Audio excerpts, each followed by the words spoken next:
Allô, allô! Donc, je sais pas si vous pouvez remarquer comme ça, mais je tourne cette introduction-là une journée différente de celle à laquelle j'ai tourné le reste de la capsule.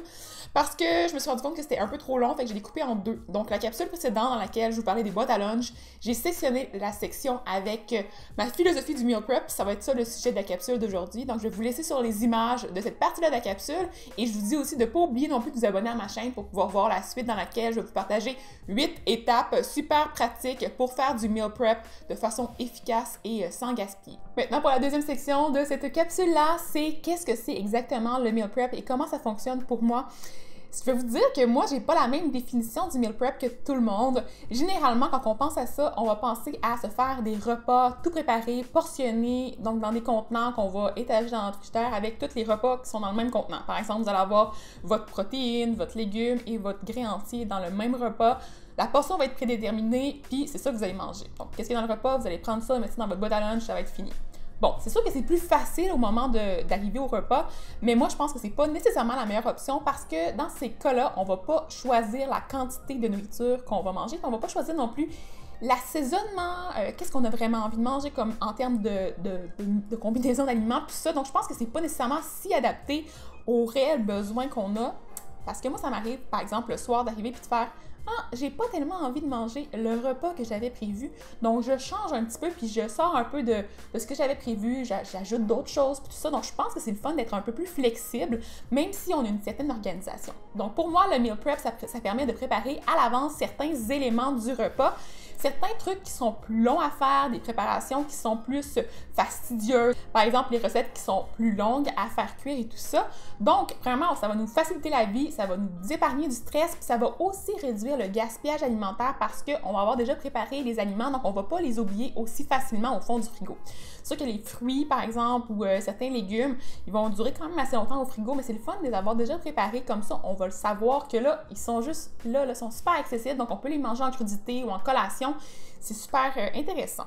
Moi, ce que je fais pour m'organiser, c'est que je vais faire des listes de ce que j'ai dans mon frigo, des listes de ce que j'ai dans mon congélateur, des listes de ce que j'ai dans mon garde-manger. Donc, je sais déjà à l'avance ce que j'ai déjà à la maison avant de faire l'épicerie. Et là, je vais justement faire une liste pour l'épicerie pour compléter le tout, pour avoir une espèce de variété. Puis quand j'ai acheté tous mes aliments, je vais faire une liste des repas, donc des idées un peu de ce que je pourrais faire en termes de base. Et dans la deuxième capsule, je vais vous expliquer exactement comment je procède en termes de préparation, donc en matière d'organisation des repas. Qu'est-ce que je fais en premier? Qu'est-ce que je fais en dernier, qu'est-ce que j'ai comme genre de trucs dans mon frigo en tout temps, donc des recettes qui sont des passe-partout qui me permettent d'avoir des repas super rapides à faire qui peuvent être justement modifiés selon mes goûts du moment. Je vais vous parler de ça. J'ai aussi une capsule en fait de meal prep dans laquelle je vous parlais déjà de tout ça, donc je vais vous la linker aussi en bas si ça vous tente d'aller voir pour d'autres idées de repas. Donc pour ce qui est des tâches, je vais faire par exemple la pré-cuisson de légumes, de grains entiers, des choses comme ça. Je vais faire aussi la pré-coupe de légumes, ceux qui sont plus longs à faire, par exemple des courges. Des courges, c'est-tu long à faire? Hein? Oui. Donc j'aime ça les pré-couper, les avoir au frigo comme ça. Si je veux les faire cuire, par exemple à la vapeur ou au four, ben je les ai déjà toutes prêtes. Les patates douces aussi, même chose, pré-cuit. C'est super pratique. On peut aussi les blanchir aussi à l'avance et les faire congeler comme ça. Ça nous épargne aussi d'avoir à les gaspiller si on les oublie. Dans le congélateur, c'est toujours une bonne solution. Et vous pouvez aussi préparer à l'avance des recettes qui sont plus longues à faire, comme par exemple les muffins, les galettes, choses comme ça qu'on veut faire une cuisson préparée comme ça. Quand vous avez une petite fringale, vous pouvez seulement ouvrir votre frigo. C'est fait. Vous pouvez ajouter du yogourt grec avec ça, vous pouvez ajouter d'autres éléments pour compléter avec des trucs un peu plus frais. Puis c'est super rapide. Je vais terminer avec des petites ressources que j'utilise toujours pour me trouver des idées de meal prep. En fait, moi, ce que je fais, c'est que je consulte tout le temps, premièrement, Pinterest. Pinterest, c'est ma recherche de base. En fait, c'est une référence sur laquelle on peut aller chercher plein de choses et les piner dans différentes catégories. Donc, moi, à l'avance, souvent, ce que je fais, c'est que je parcours les pages meal prep en faisant des recherches ou, en tout cas, je vais faire des recherches de recettes avec les ingrédients que j'ai dans le frigo. Puis là, après ça, je pin selon des catégories et c'est une bonne référence quand vous n'avez plus d'inspiration, vous ne savez plus trop quoi cuisiner. Mais vous pouvez aller sur vos pins de Pinterest ou aller vous abonner à ceux de quelqu'un d'autre et vous avez plein de ressources, plein d'idées. C'est super visuel. Il y a aussi des endroits où, en tout cas des sites web qui vont offrir des idées de meal prep déjà faits, des pamphlets à télécharger en PDF. Vous allez avoir plein d'inspirations recettes.